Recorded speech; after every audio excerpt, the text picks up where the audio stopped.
Loving your reality is the key to a lovely reality. We like the sound of that.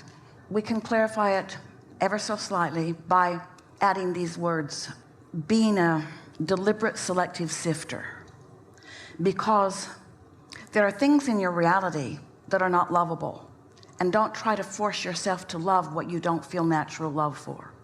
Because there are things in the reality that you are witnessing that your inner being is not looking at all.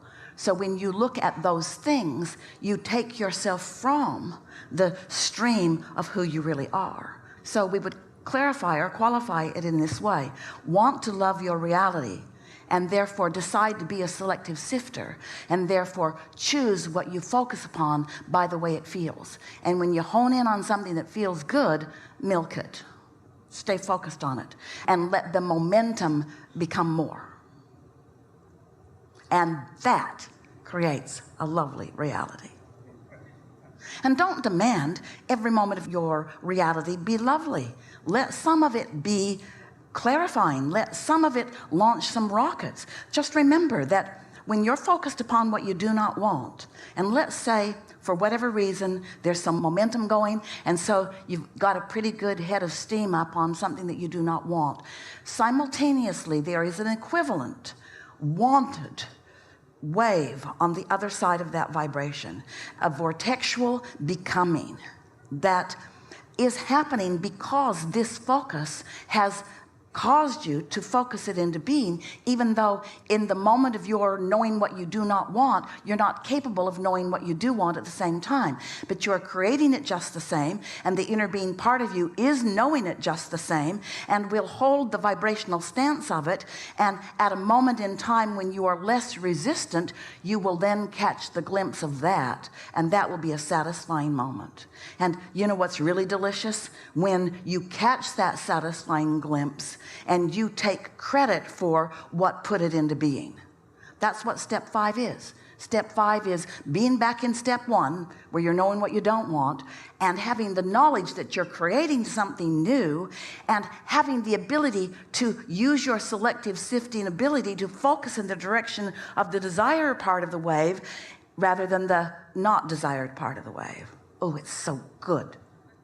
So what would Source say is the true purpose of contrast? Expansion, more, eternalness, just little things like that.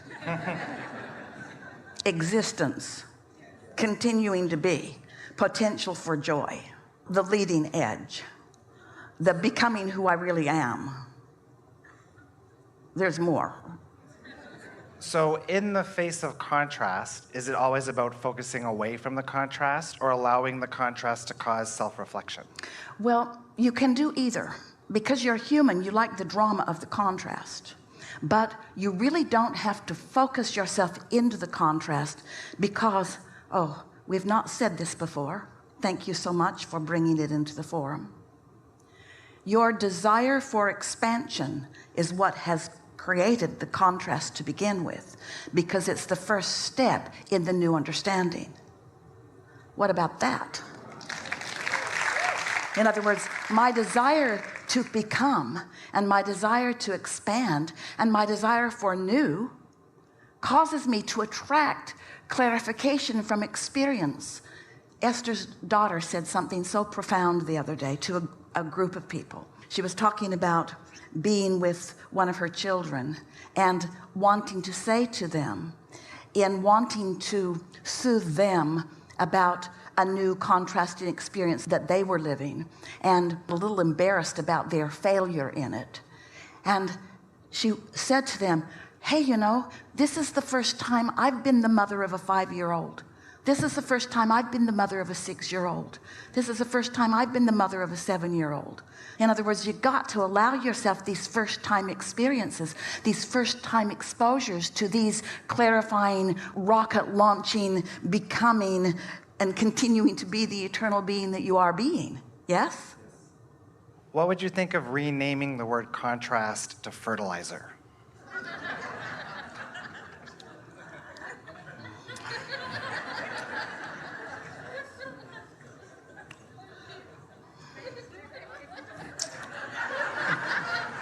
Well, we want to make a clarification that we think is really worth making, and that is, let's talk about contrast and resistance, and let's not call them the same thing.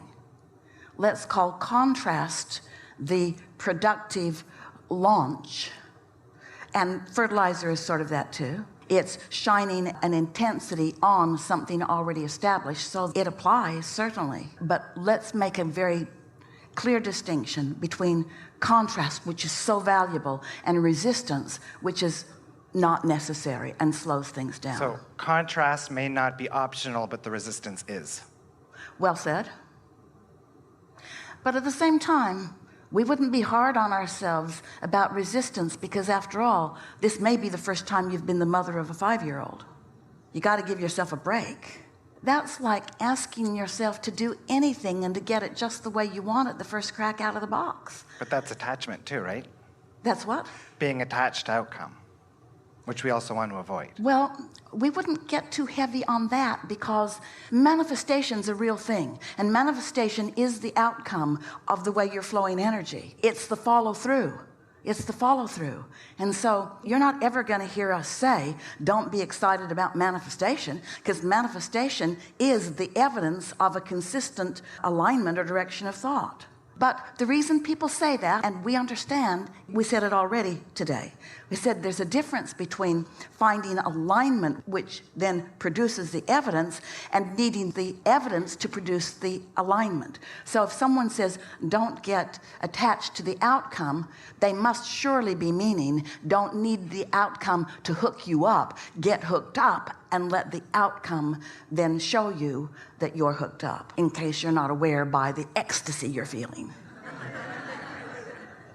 You know, you get used to your emotions, so much so that sometimes you have negative emotion and don't know it, and sometimes you have positive emotion and you don't know it. We'd like you to know it. We'd like you to be a deliberate, intentional, conscious calibrator. Like when you're tuning a guitar, you feel when the tuning happens, and you can feel when it's off, and you can feel when it clicks into place. Calibration is the name of deliberate creation game, really. Yeah? Yep. These are really good questions, yeah? And the answers are extraordinary. I agree. Our answers are only as good as your questions, ever. It's the other side of the wave. So, you know, we're always either in the energy of the problem or the energy of the solution. Or somewhere in between. Or somewhere's in between. Let's say it's a spectrum. When you think of relativity, if you didn't know some pain, could you know the relief of it? If you didn't know darkness, could you know light? If you didn't know aggravation, could you know fascination? If you didn't know boredom, could you know interest?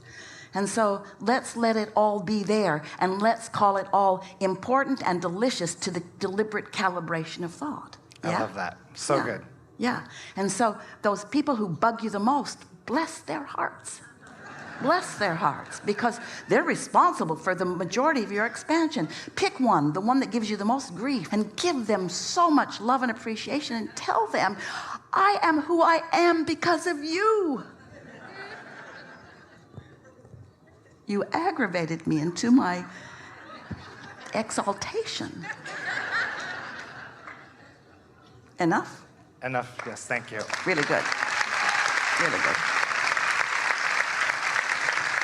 Really, really good. We'll get you right here.